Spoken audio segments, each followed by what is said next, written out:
I think is becoming glaringly obvious. And the interesting thing is that when I listen to Putin talk, it's very logical about what he was saying. And why do people not know this? Why do people in the United States not see this? And that's the same question I have. Check out Andy Schectman as he uncovers a critical trend away from the dollar as he dives into global finance. A recent statement by Russian President Vladimir Putin accuses the U.S. of weakening the dollar through sanctions, and Schectman highlights it in his latest video. These actions are accompanied by a growing coalition of nations aligned against America's interests and its currency, and Schectman warns of the consequences. Let's discover the consequences of this pivotal shift in global economics from Schectman. I spent so much time looking at all of the crumbs, just trying to fashion them back together in the form of a cookie. You can see it if you look.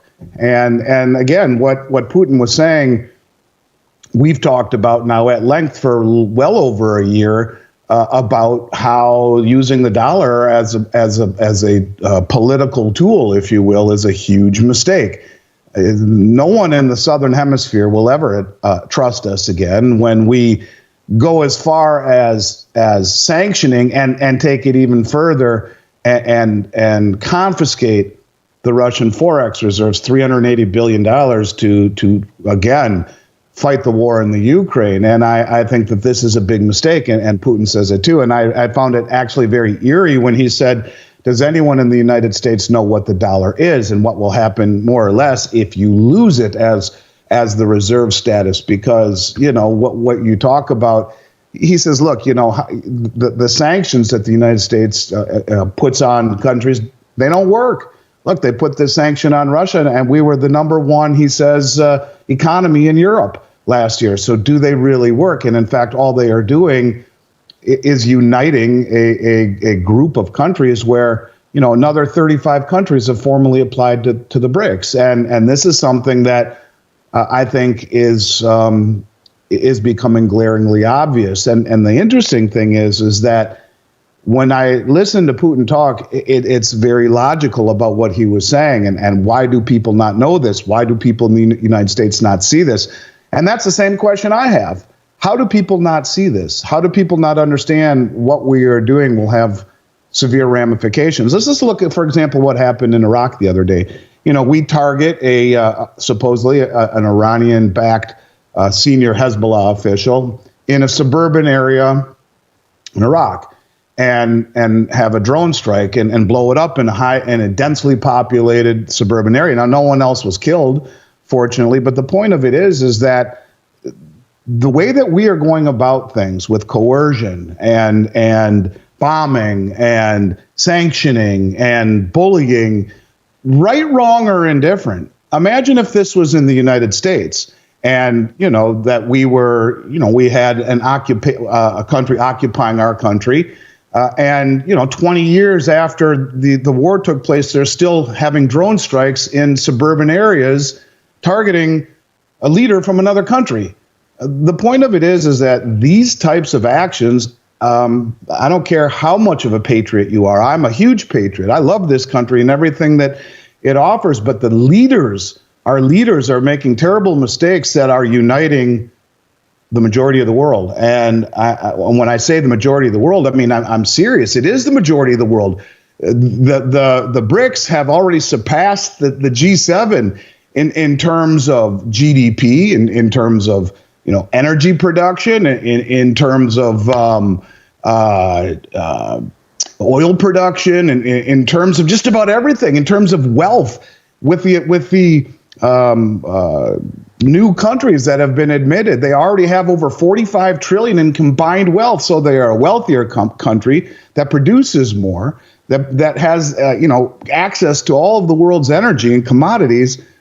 And this is just a growing trend. And these mistakes that we are making is something that we've been talking about at length. And it was interesting to hear Putin validate it all, not all of it, but a lot of it. And simply, the bottom line is that weaponizing of the dollar has consequences. And I think those consequences are something that we will see come to bear as more and more and more countries find alternatives to this system of coercion rather than what the BRICS are doing of mutual cooperation. And that's the big difference. None of the BRICS countries have any obligation to one another. They are all together through cooperation and of their own will. They are not being forced into anything. And that's the big distinction here, is these countries are doing it for their own betterment through mutual cooperation. And that's the key here. That's the rallying cry that makes it work. And it was interesting to listen to what he had to say. And I watched that video last night with you and Michael Pinto. He's always one of my favorites and a smart guy. And look, we've been saying this forever, that the inflation numbers are a lie, and that the employment numbers are a lie. You know, Michael talked about the seasonal adjustments, the January numbers, which are BS. When you look at the actual number of layoffs, the tremendous amount of big corporate layoffs, and the huge number of full-time jobs that are being shed in place of part-time seasonal jobs. And we talk about the fact that the BIS came back at the end of, or at the beginning here of 2024 and said, by the way, you know, the jobs that we said we created last year, and we were so proud of the administration's ability to get, you know, job creation going. Well, we were off by 40% or 440,000 jobs. You hear all these people talking on the left media saying, well, he's done such a wonderful job on employment. Well, the numbers are a lie, and the BIS is there to take the eye out of BIS, and that's what you get. And it's true. I mean, it really is true that, you know, the media keeps touting this wonderful job that they've done on inflation and on employment, and they're all a lie. And when you talk about inflation, you know, inflation, what we have seen as prices have come down is disinflation, not deflation. We've seen some prices come down, but I mean, high prices have not gone anywhere. In fact, if you look at the M2 money supply, which is really the definition of an inflation, is an increase in the money supply, it's gone up 59 straight years in a row, 59 in a row, with the exception of a little bit of a decrease the last 2 years. But here it is again in the election year, and it's ticked up again.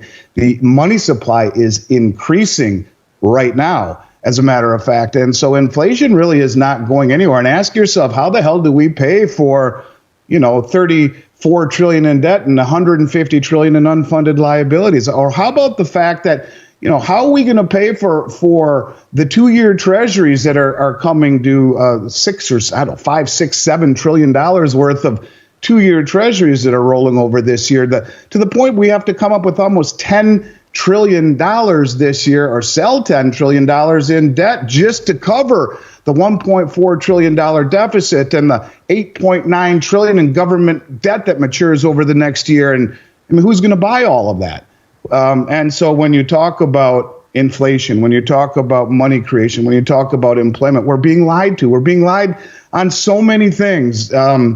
It's very disheartening to me. And in watching the way that, you know, even the way that they've dealt with the special counsel on President Biden's mishandling of documents, you know, this has been going on for quite some time now that they've been investigating it. And you have the guy come out and say, well, we decided not to press charges because he's a feeble old man who is very forgetful. I mean, this is the guy that is running our country, and that they want to run out as the president next year to challenge for the Democratic ticket. And I think it's just unbelievable. I can't understand why people don't see more of what you and I talk about every day, and how there are any apologists for the current regime or the current two-tier justice system, or any of these awful things that we see at the border. And now they're blaming the border on former President Trump. I mean, I scratch my head and I wonder what the hell. It's almost like we're living in bizarro world. And I think these are the things that are not lost. And I've always said these are not lost on our allies and on our foes. And if you listen to what Putin said, a lot of these things he talked about. You know, he talked about the open border, and he talked about the problems that the U.S. has, and we should worry about our own business rather than meddling with everyone else's. And I urge everyone to listen to it, and listen to it with an open mind. In my opinion, he comes across as someone that is far more credible, unfortunately, than the person that's leading our country right now. And now, again, this is a snippet, this is an interview, but when you talk about listening to one versus the other, if you had no preconceived notions of anything, just listening to the two men, this is a man who has a marvelous grasp on history. He seems very rational, he seems very logical, and he seems not someone who's hell-bent on war, quite to the contrary. Now, again, maybe he was just... maybe he's very good at saying the right thing as a politician, but I will simply tell you that I found most of what he had to say actually fairly logical. In this exploration of global finance's shifting tides, Andy Schectman has provided insights that reveal the challenges and opportunities that will arise in the future. Remember to stay informed and vigilant as we navigate these changes together. Like, share, and subscribe for more thought-provoking content in the future. For now, stay tuned and informed. Thank you.